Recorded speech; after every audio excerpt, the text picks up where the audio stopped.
Hi there, my name's Sarah and I'm here to teach you how adding a little bit of acting into your editing process can improve your writing. You've just finished your first draft. You go back to read your creation and something ain't right. You can't quite figure out what it is. That's when it's time to put on your acting hat. Now, unfortunately, I don't have a physical acting hat. That is a problem. But if you have one, that is fantastic. Now that you have your dashing, either invisible or physical accessory, it's time to put that on and get to work.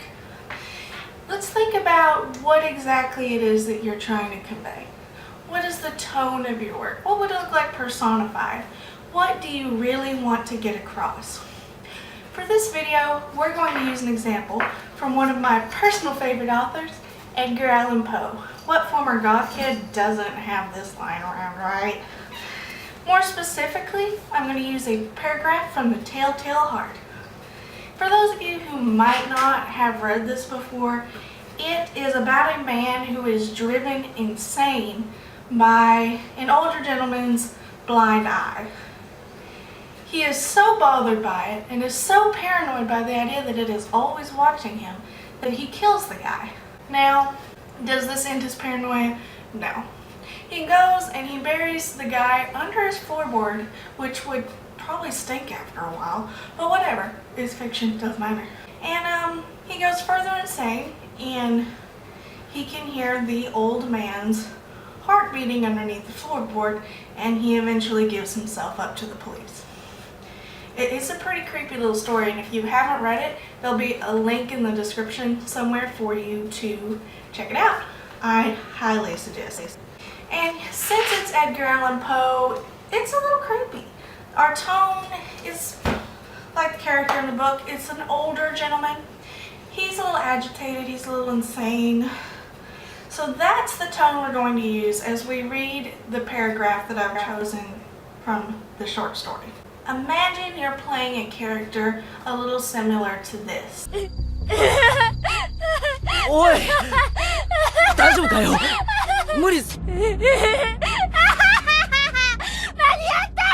きた全部できた褒めてよサトシ君 And now that you have an idea of who you're acting as, or who the author intended you to see when he wrote this, let's go ahead and do our best and act like that person. I'm not a very good actor. I never took theater in college or high school. You're probably going to watch me act and be like, oh my god, she sucks. Doesn't matter how good of an actor you are to do this. And I am case in point. But anyway, that's enough. Let's go ahead and get to acting. It is impossible to say how the idea first entered my brain, but once conceived, it haunted me day and night. Object, there was none. Passion, there was none. He had never given me insult. For his gold, I had no desire. I think it was his eye. Yes, it was this. He had the eye of a vulture, a pale blue eye with a film over it. Whenever it fell upon me, my blood ran cold, and so by degrees, very gradually, I made up my mind to take the life of the old man and thus rid myself of the eye forever. Now, that sounded a little creepy, but it was supposed to. It sounded natural, didn't it? Now, let's attempt to read this again in the voice of a cheerier old man. I'm thinking maybe the Six Flags guy?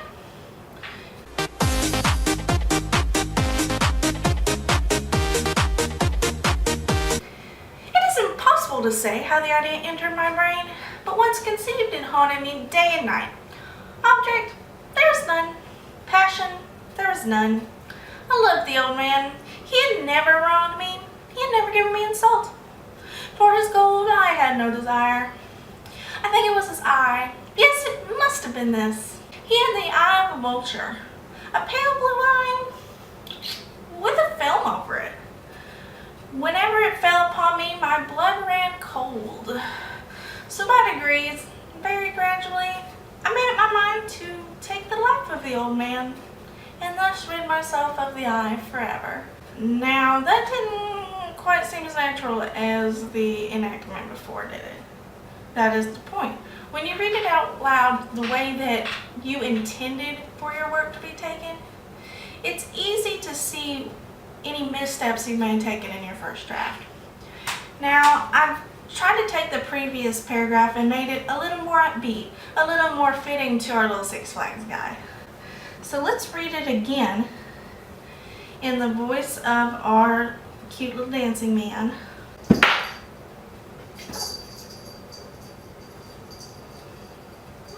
Now, I've tried to rewrite the original paragraph in a tone that is more fitting to our cute little Six Flags guy. I'm going to go ahead and read the happy version of that paragraph in a more fitting tone.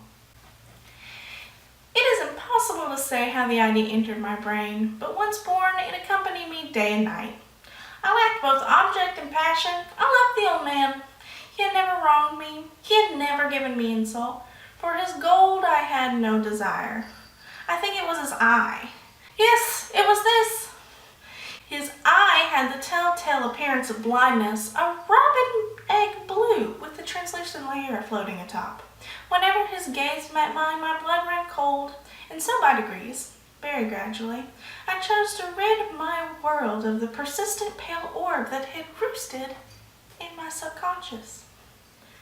Now that fit a little better than that same voice reading the previous paragraph, didn't it?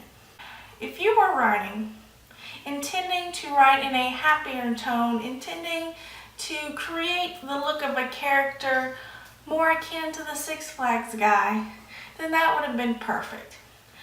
However, that's not the way the book was originally written. And if we tried to go back and read the happier version in the cranky old man's voice, it would not sound near as good. I'm going to go ahead and give that a shot right now. It is impossible to say how the idea entered my brain, but once born, it accompanied me day and night. I lacked both object and passion. I loved the old man. He had never wronged me. He had never given me insult. For his gold, I had no desire. I think it was his eye. Yes, it was this. His eye had the telltale appearance of blindness, a robin egg blue with a translucent layer floating atop. Whenever his gaze met mine, my blood ran cold, and so by degrees, very gradually, I chose to rid my world of the persistent pale orb that roosted in my subconscious. Now, that sounded a little weird. And sometimes it's very subtle. For example, I changed the sentence, object there was none, passion there was none. I changed that to I lacked both object and passion.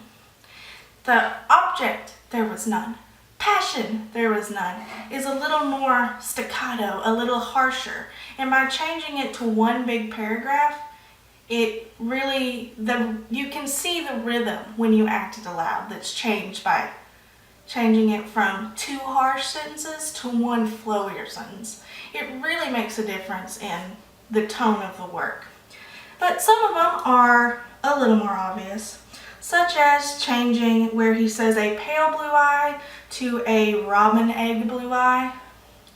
It's really hard to pretend to be some evil guy that's about to kill somebody and describe something as robin egg blue. And when you're writing it, you might not see it that way, but when you act it in the way that you intended for it to be acted, it's really easy to pinpoint those mistakes. These are the kind of things that acting your work can help you see. So I hope these have helped illustrate that point for you. If there's anything at all I can help you with, don't hesitate to reach out to me. I hope these tools help you to become a better writer, and have a great day.